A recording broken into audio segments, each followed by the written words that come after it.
राजधानी लखनऊ कृष्णा नगर से इस वक्त की बड़ी खबर। पति ही बना अपनी ही पत्नी का दुश्मन। औरत को धोखे से बुलाकर प्रेमिका संग साजिश कर अपनी ही पत्नी को प्रेमिका संग पिटवाया। आइए देखते हैं कैमरामैन प्रवीण कुमार वर्मा के साथ सद्दाम हुसैन की खास रिपोर्ट। क्या नाम है आपका? मेरा नाम अंजलि गुप्ता, वाइफ ऑफ मनोज कुमार गुप्ता। क्या है मामला? मैं न्यू इंद्रलोक कॉलोनी केसी खेड़ा में रहती हूँ। मैं 28 तारीख की बात है, मैं अपनी ड्यूटी चली गई थी, वापस आई तो फोन की वजह से मुझे मेरे पति ने कहा फोन लेके यहाँ चली आओ। कहाँ? अली नगर सुनहरा रोड पे। मैं वहां गई। वहां जाते ही मैंने देखा कि मतलब हमारी पत्नी की, जो हमारे पति की रखेल है, जो उनके, उसका नाम सुनीता है। उसकी बेटी और उसकी बहन की बेटी ने मुझे पीछे से आधी मतलब गाली। बेटी का नाम काजल है, दूसरी बेटी का मुझे नहीं मालूम क्या नाम है। मैं जब वहां फोन लेके पहुंची तो उन्होंने गाली गलौज शुरू कर दी। अब मैं गाली गलौज के मूड में मैं वापस हो रही थी। उनसे पहले से ही कुछ वाद विवाद चल रहा है? जी सर, मेरे उनसे पहले से ही विवाद चल रहा है। आज 1 साल होने को आ रहा है, उनसे हमारी बहुत विवाद चल रही है। इसके बाद क्या हुआ? इसके बाद ये हुआ सर कि जब वो गाली देने लगी तो मैं पीछे मुड़ के अपने घर के लिए जा रही थी।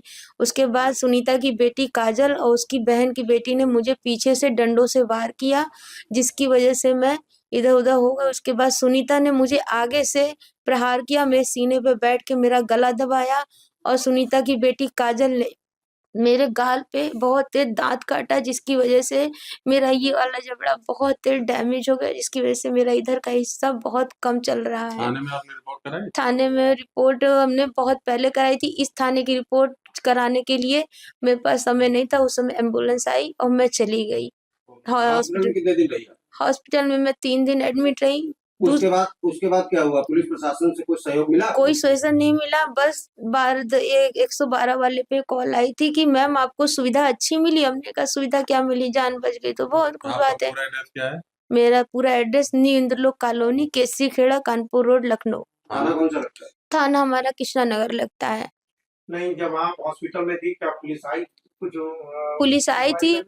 पुलिस आई थी, खाली पूछताछ करके चली गई। ना मेरा बयान नोट किया, ना मेरे ऊपर कोई वीडियो बनाई। कोई एक इंस्पेक्टर थे जी यहाँ के, नाम उन्होंने कुछ बताया नहीं अपना।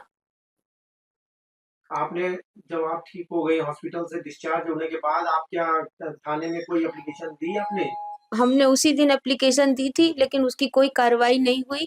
फिर मैं जब यहाँ आई तो मेरे बेटे ने मुझसे कहा मम्मी महिला थाने में फोन करें।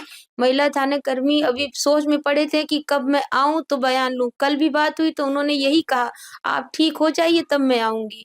तो मैंने कहा मैम क्या मैं मर जाऊंगी तब आप आओगे मेरा बयान लेने? क्या हमारे जो हमारे पर हमला किए वो घूमते रहेंगे इस तरह?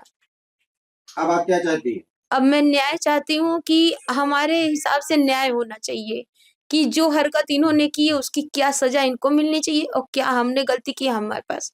ये लोग किस टाइप के लेडीज हैं जो ये लोग दलाल, ये लोग धंधा करने वाली हैं। ये लोग धंधा करती हैं, खुलेआम धंधा करती हैं। इन लोगों का धंधा ही काम। आपके पास कभी हमारे पास साक्ष्य है इसलिए क्योंकि मैंने 26 दिसंबर की रात को 1:30 बजे सुनीता को अपने पति के साथ चारबाग में पाया था। और इसकी सूचना पड़ते ही मैं और मेरा बेटा, मेरा बड़ा बेटा, मेरी माँ, हम लोगों ने इनको रंगे हाथ पकड़ा था। चारबाग में कहाँ पे पकड़ा? मवैया तिराहे पे पकड़ा था मैंने इनको। उसके बाद क्या आपने कोई कार्रवाई हुई थी क्या? कार्रवाई हुई थी, रात भर दोनों लोग बंद थे जेल में। कौन से थाने में? आलमबाग थाने में।